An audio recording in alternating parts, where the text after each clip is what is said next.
It's time to do The Last of Us Part 2. Welcome to Jake from School Reviews. I'm Jake from School.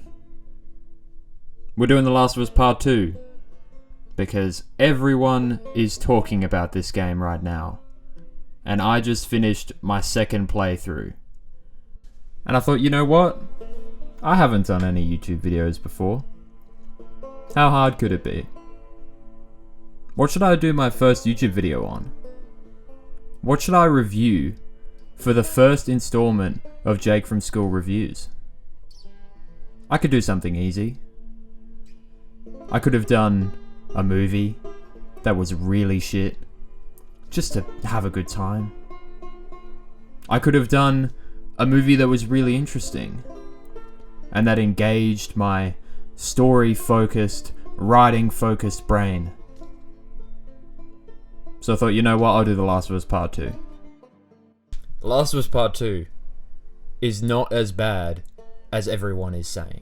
Now, I know that to all of you people out there who played the game, you're sitting there thinking, whoa, hold on a minute.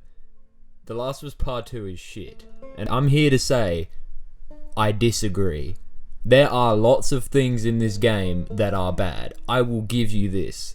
There are lots of things in this game that I would happily change and move around. But there's nothing in this game that I would remove.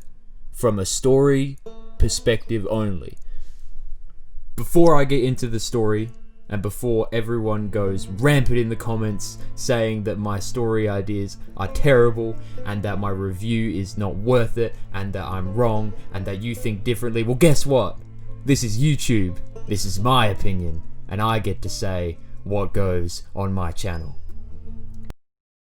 Also, just a quick disclaimer, I wasn't able to record any of my own gameplay footage for this game because I'm poor and I don't have that kind of recording equipment, so I'm using the footage from Gamers Little Playground's video. Link in the description if you want to check out that video. All credit to Gamers Little Playground for all the footage used in this video. So, we're going to talk about the gameplay. I will say this until the cows come home. This was the best game I have played all year. And 2020 has been trash so far. It has been so bad. And 2019 wasn't amazing for me in terms of games. I played a lot of multiplayer focused, Rainbow Six Siege focused, drive my controller through a wall focused games. I did not get to enjoy a very good story in a game or a single player game that was worth my time the entire year. And that is really saying something.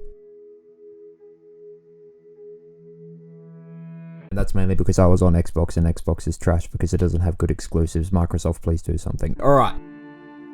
The Last of Us Part 2 has some of the best gameplay I have played in a long time. And the reason being is because they did not stray very far from the original game. And some people have said that that was a bad idea. They should have introduced more mechanics. They should have introduced more stuff. But no, I think they did an amazing job with the gameplay. The world building was amazing. To be able to explore Jackson just for a bit, and then to explore Seattle, and to explore all these other locations that you get to see in the game. I think the world building is amazing. The looting is amazing as well. It's very similar to The Last of Us Part 1, where you collect little pieces of scissor, and you collect cloth, and you collect so much alcohol you don't know what to do with, unless you're playing on the Survivor difficulty, which I did on my second playthrough. And honestly, I think that difficulty is the better difficulty in my mind. Yes, the enemies were tough as hell, and there was no resources, and the stealth was hard as shit. But that's good, because it challenges me, and I like challenges. So I played on the Survivor difficulty, and I recommend that if you want a really engaging and immersive experience in this game, where you are scared to death of going around that corner because there could be a clicker there, or there could be a human there that's going to see you, play on Survivor difficulty. It is an amazing difficulty because you are terrified the entire time. I was on the edge of my seat in some engagements where I'm thinking, shit, if I go around this corner, I'ma get fucked. But I didn't. And you know why? Because stealth in this game is amazing. I loved the stealth mechanics in the first game, and being able to crouch and move around and go around corners and stuff like that, and hide between enemies' line of sights, and use your listen mode to be able to see through walls and all that kind of stuff, and only from a certain distance, and only if they're making noise. I loved that idea. The idea that Joel is so powerful in his hearing because he has had so long to get used to this world and to get used to the job that he does, that he can hear really well. I loved that idea, and it's not been done very often. I think The Last of Us Part 2 only accelerates that with the gameplay because it adds more mechanics. You get to go prone. When I saw in the trailer that they released, that was a gruesome trailer, and Ellie went prone, and I went, no, they're not letting us go prone, are they? And they did, and it's analog stealth. You get to go prone in tall grass, but guess what? It's not like Assassin's Creed, where you just hide in a tuft of grass that's 3 centimeters tall, and the enemy goes, huh? I can't see him. No, this game has analog stealth, which means that if they have an angle on your backpack that just peaks above the grass, they're gonna go, what? There's something there, and they're gonna check it out. And the best part about it is the AI communicate so well. When you play Survivor difficulty and you come up against the Scars, those stupid religious people, and they whistle to each other that they've seen a tiny slither of your backpack and they all start closing in, I was shitting my pants. I guarantee you this. The gameplay in this game is amazing. The combat is even better than The Last of Us 1. Last of Us 1's combat left me a little bit disappointed. The main reason because it was a spam fest. When I saw a zombie coming at me, I thought, nah, I'm getting my fists out, and I punched the crap out of him. But this time, enemies are much more aggressive, and they have different attack patterns depending on what archetype of enemy you're facing. You have to dodge. Ellie's really quick on her feet, so you can dodge and you can move. You can throw bottles to stun enemies to do more damage to them and get a stun, and you can throw smoke, and you can do all these awesome things in battle, in combat, hand-to-hand combat and ranged combat. The ranged combat and the weapons in this game are great.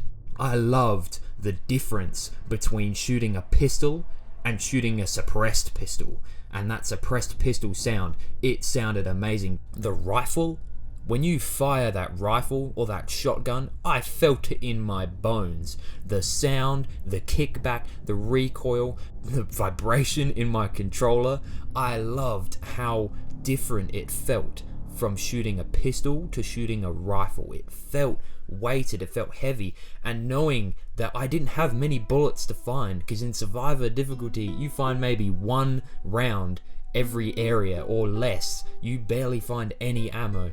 So to know that, oh my god, I really need to make this shot count, makes everything so much better and lifts the stakes to be so much higher. The visuals in this game were amazing. Every set piece and every design, every bush, every tuft of grass, every tree, every building, every environment was so well done. And I am a massive fan of the Seattle area, that Pacific Northwest America. I live in Australia and I still love that Pacific Northwest look. The pine trees and the mist and those ferns that grow everywhere and the moss. I loved how well they did their environment set pieces. I loved the world building, the exploring. I loved the little puzzles with the safes. I remember one engagement where I found a safe and then I thought, how do I open this safe? And so I explored around the house some more and I found a note on the table from one of the people who used to live in this house. And it said, oh yeah, the safe combination is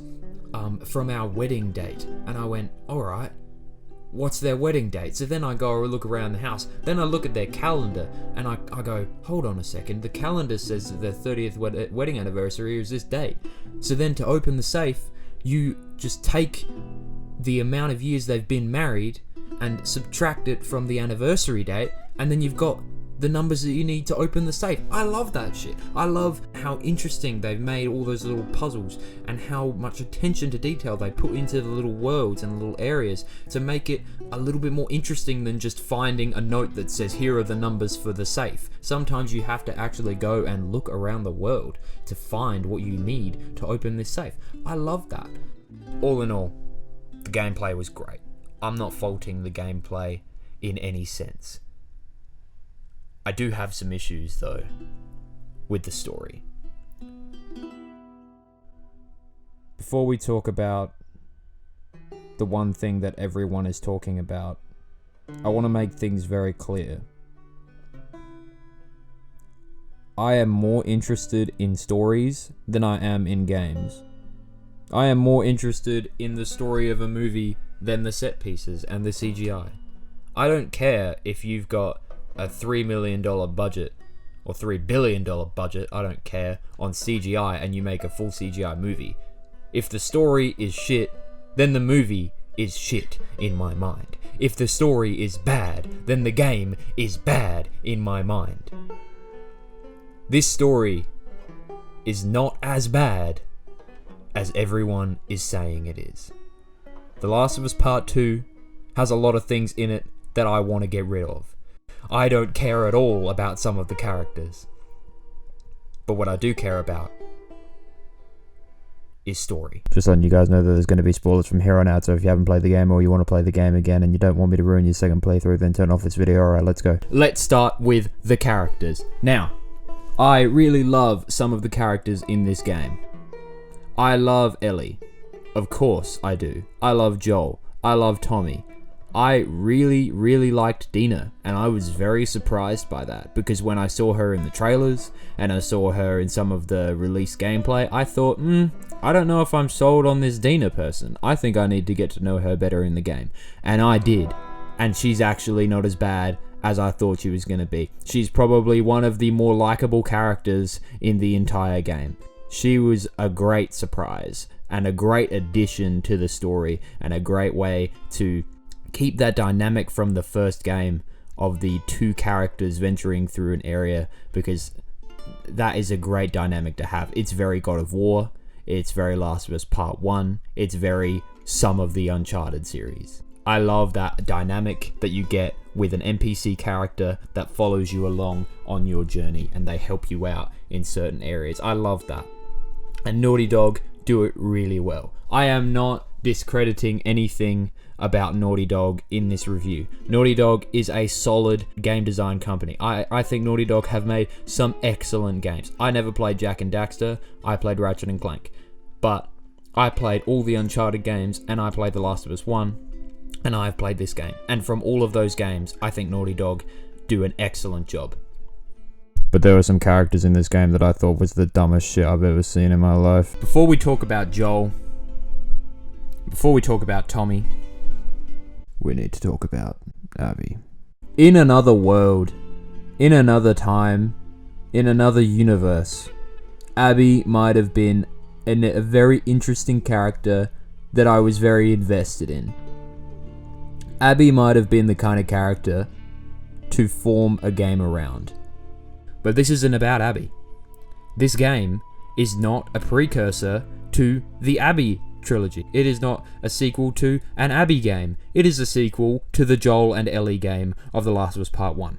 I think if the storyline was slightly tweaked, I would have been much more engaged and interested in this character. A lot of things are happening right now where everyone is trying to recreate the Thanos villain. And I'm going to come back to him a lot because he's a great example of a villain that we can empathize with. Empathy in the villain character is a really good way to formulate a story so that you, even though you are rooting for the protagonist, you understand why the villain is doing what he or she is doing. You get it. I understand why Thanos wanted to wipe half the universe, because it makes sense. The universe is finite, the resource is finite. He knows that everything's going to run out, and he knows that everyone will destroy themselves. And if he balances the universe now, he can save the universe from the fate that befell his planet. That is a very justified reason to do the villainous things that he is doing, even though he is killing billions and billions of life forms. And it's a terrible thing to do. He knows that it's the right thing to do for the big picture, for the balance of the universe. That is why he was such an enthralling and engaging and memorable villain, because we could empathize with his cause. But at the end of the day, it comes down to morals. And we root for the protagonists, the Captain Americas, the Iron Mans, and the Thors, because they are doing the morally correct thing, rather than the objectively correct thing.